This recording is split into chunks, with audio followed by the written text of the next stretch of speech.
Chapter 98. The Bet. Everything is spiraling. Every second my paranoia is growing and I don't know how much longer I can keep it all contained.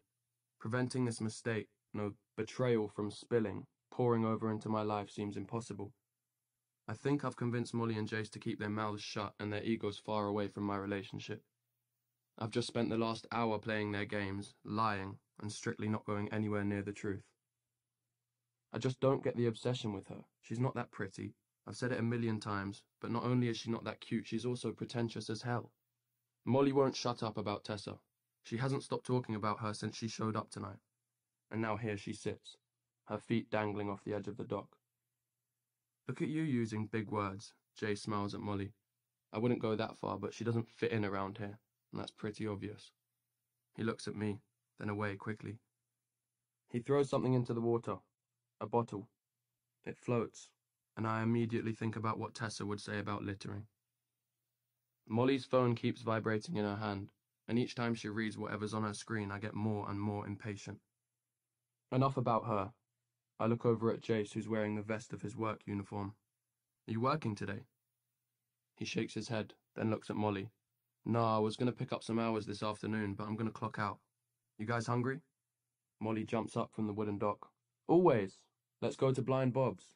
Steph is there. I consider declining and taking my ass back home to Tessa where I belong, but something keeps me from using common sense, and before I know it, the three of us are in my car heading to Blind Bob's. Maybe I'll tell everyone at once, the whole group, killing two birds with one stone and all that, and see what I have to do to keep them from ruining my entire life. I fucking hate how much power they have over me, over Tessa, over our life together. Fuck. I should tell them before we go to London, if Tessa agrees to go with me. I'm sure she will, because she won't be able to say no to visiting the old stomping grounds of her literary heroes. Whose car is that? Molly points to Tessa's parked car, and my stomach drops. I stormed off today, being a complete dick, and now Tessa is here with my friends. This could go so terribly, so fucking quickly. I won't let it. Molly says something to Jace that I don't catch, and stupidly I ignore them, focusing on keeping my feet from running into Bob's. When I step inside, the two of them are on my heels. I shake the snow from my hair and approach Tessa. I have to get her out of here, and fast. Tessa, I need to talk to you. Right now? Yes, now. I grab a hold of her arm. She pulls away a little. What the hell are you doing here? I ask in a low voice, so only she can hear me. I'm trying to control my anger. I know that this isn't her fault, but being rational isn't exactly my strong suit. I came to hang out with Steph. I can tell she's lying by the nervous way she pulls her bottom lip between her teeth. Bullshit. I look over toward the group, and Molly is smiling while staring at Tessa and me. Fuck. You need to go, I tell Tessa, hoping she'll listen to me. Excuse me? Of course she won't leave. You need to go home. Home where? Back to my new dorm, she says, pressing me. My blood runs cold. They've been talking before I got here, clearly. This can't happen, not here, not now. Yep, I told them. I told them that we live together. How could you not? Do you know how stupid that makes me look? I thought we were past you trying to keep me a secret. My chest burns. I swallow my anger down. I try to lie to keep this from exploding in this shitty bar. I am sick of the secrets and deception, Hardin. Every time I think we're doing so great, I can't find any words. Not a single one that makes sense or sets this right. Nothing. I'm sorry. I wasn't trying to keep it a secret, I was just waiting. I don't even comprehend the frantic words coming from my lips. I scan the room, trying to gather my thoughts at the same time. My mind is bouncing, creating the worst possible scenario, and all I know is that I need to get Tessa out of here. I can't keep doing this. You know that, don't you? Yeah, I know. God, do I know. I don't want to keep doing this either. I haven't for so long. I just don't know how the hell to fix it. Can we go home and talk about this? Tessa nods, and I gesture to the booth where my supposed friends are sitting.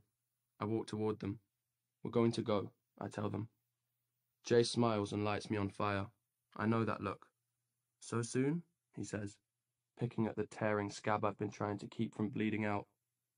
Yeah, I look at Tessa. We need to go, I tried to tell her with my eyes. Back to your apartment, Steph asks Tessa. Tessa's eyes go wide, and she looks at me. Your what? Molly gapes. Their apartment. They live together, Steph says, pounding the words into Molly. Jace's eyebrows pull together, and I watch the two of them take it in. Well, well, well. Molly taps her nails on the table, her eyes burning into me. That's very interesting. Her lip curls up, and I run my hand through my hair, ripping at the roots, panicking. This is exactly what Molly wants, to have an opening to rip into the little bubble I've tried to keep Tess in. Molly. She lifts a brow, still looking only at me. You're really taking this whole thing a little far, aren't you? I don't know what I'm saying, but my mouth is moving. Molly, I swear to God, if you don't shut the fuck up. What thing? What is he taking too far? Tessa asks, her voice cracking at the end. I swear to God, and I know I haven't talked to him in a long time, but I swear if we can just get out of here, I will tell her everything. I just need her alone, away from here. Tessa, go outside. I tried to convince her. No. What is he taking too far? Tell me, Tessa shouts. She's not going to leave. I know her too well. Wait, you're in on it, aren't you? Molly laughs, licking her lips. I knew it. I told Jace you knew it, but he wouldn't believe me. Hardin, you owe Zed some big bucks for this. Molly gets up from the booth. I can feel everyone's eyes on me, but I only care about Tessa and the way her grey eyes are beginning to water. With a shaky voice, Tessa asks, Knew what? I try once again to remove her from the chaos. This time I reach for her arm, and she jerks away. Molly seems to get a kick out of Tessa standing so close, challenging her. Don't play stupid with me. I know you know. What did he do? Split the money with you? Tessa, I touch her fingers, hoping that I can bring her back to me, but she moves my hand away. Tell me, what is she talking about? Any hope of words coming from my mouth disappears. I try to speak, but I can't. Molly cackles. Oh my God, you really don't know? Oh, this is amazing. Everyone pull up a seat. Molly, don't, Steph pleads. I can't speak. What the fuck is wrong with me? Molly doesn't stop. I knew she wouldn't. You sure you want to know, Princess? Tell me, Tessa demands again. I feel like I'm watching a movie, watching the scene play out in front of me, and even I want my character to move, to grab Tessa and run away, or at least to fucking speak. Nothing comes. I tried to convince myself that this is better, that the sooner Tessa knows how fucked up I actually am, the better. For her. At least I don't have to say it. I don't have to say anything. Yes, I'm a coward, but we all already know that. Molly shatters that last plan of mine. No, I think Hardin should tell her. I second that, Jay says, lifting a beer into the air. Go on, Hardin. Tell her. It wouldn't help anything to use physical violence right now. It wouldn't help anything to knock Jace's teeth out. I keep trying to tell myself that as the world spins around me. Black and red, that's all I can see. And grey, Tessa's eyes, looking at me, begging for answers. I will tell you outside, I say to her. It would be so much worse to tell her in front of everyone, even though they already know. Fuck. This is so fucked. I can see the moment she decides she won't be going anywhere with me. No, you tell me here, in front of them, so you can't lie. I'm sorry, I begin, as if that makes any of this better. Tessa, you have to remember that this was way before I even knew you. Tell me. That night, that second night, the second party you came to, when we played Truth or Dare, and Nate asked if you were a virgin. I don't know where to start, or where to end. I wish she would have just left me before. Out of all the shit I've done, she should have done this so long ago. It would have been so much better for me, for Tessa, instead of this public crucifying of her, of me, of what we have. Had. Go on, Jace harasses me. You said you were, and that gave someone an idea. My throat catches, the words, my mind and body begging me not to do this here. Gave who the idea? Molly interrupts. Me. Gave me the idea. I choke out while managing to keep my eyes on Tessa's. I need to look away for my own sanity, but I can't. I at least owe her that. That it could be fun to make a bet. As the words fall between us, Tessa begins to cry. I dig my fingernails into my hand, hoping to draw blood. It would be a distraction from the pain coursing through the rest of me. Seconds of silent breaths feel like hours of conversation as I wait for someone to speak. Tessa tears her eyes away from me and turns to Steph. You knew? I was going to tell you so many times, Tess, Steph says, and I wonder if that's true.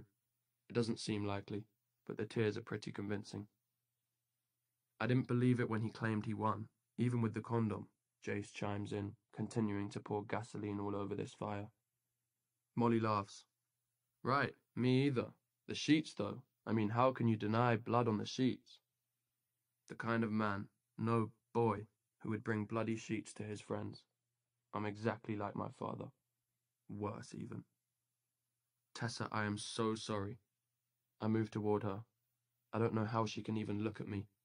I hate myself more than she ever could, and that helps me balance my rage and humiliation until I look at her again. Molly continues to dice up what's left of both of us. I don't even tell her to shut up this time. I deserve to be reminded of how disgusting I am. I don't even know if I can actually hear her voice. I can only hear Tessa's sobs coming from next to me as Molly keeps on. But really, he was supposed to win the bet that night. He was pretty cocky about it, but Zed kept saying you wouldn't give it up that quick. I guess Zed was right. But you still gave it up quicker than I thought you would, so I suppose it's a good thing I didn't bet any money. You'd be happy to know that you were worth a pretty penny, even though Zed tried to bitch out a few times. But with Jace, Logan, and Zed's money, I hope at least he bought you dinner, Molly says, laughing. Jace chugs the rest of the beer. I can see myself in the reflection in his glass, and I swallow down the bile in my throat as he speaks. I'm only disappointed that I missed the infamous I love you announcement in front of everyone. I heard that was a killer. I want it to stop. All of it. I just can't. Tristan is the one who yells, breaking Jace and Molly's taunting. Shut the fuck up. Fuck you guys. She's already had enough. Baby, please say something, I managed to say. Tessa's expression tells me that my words are knives to her. Don't you fucking dare call me that. How could you do this to me? You... I can't, she cries. And I won't say anything, because that's what you want. I know I messed up. I don't know how to begin. Messed up is the mildest version of what I actually did. Why can't I fucking speak? You messed up. You messed up, she's screaming at me now. Her face is red, her eyes wild, and it's not even comforting to me. Usually anger is my friend. My comfort, really. Not now. Why? Just tell me why. Why me? Her pleading voice breaks with a hiccup. Because you were there. I tried to be honest, no matter how awful it is. And a challenge. I didn't know you, Tessa.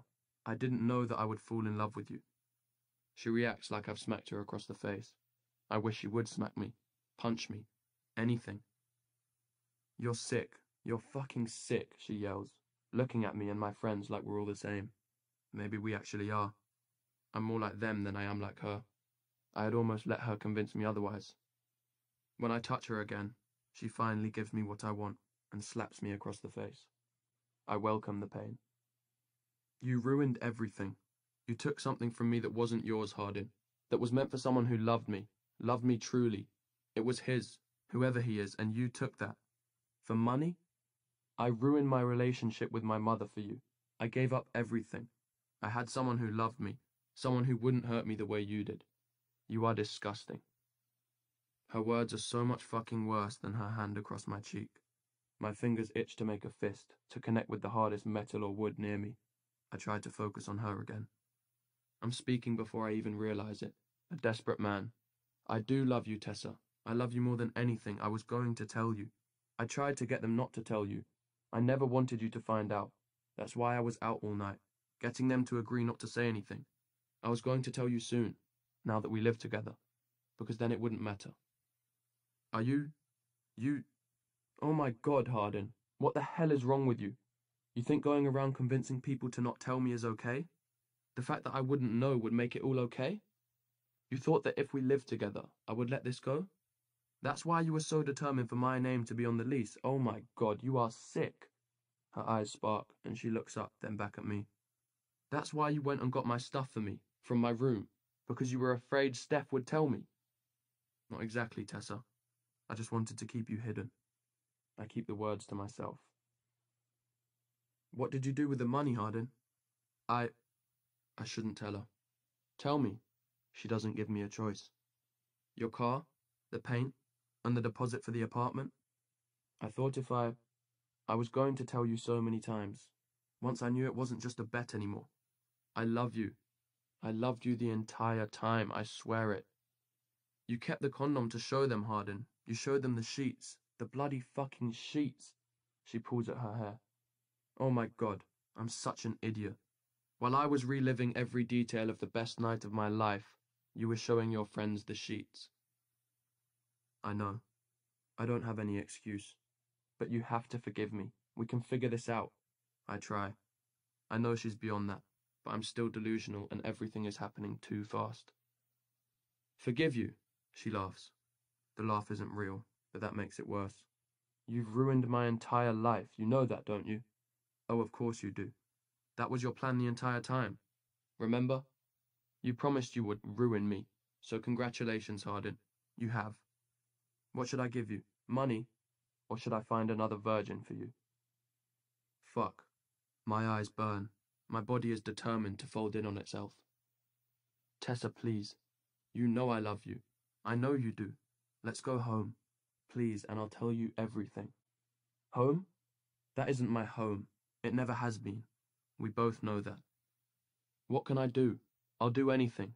I move my knees without a thought. I will beg her. I will plead with her until I'm blue in the face and the bar is closed and the snow is melted.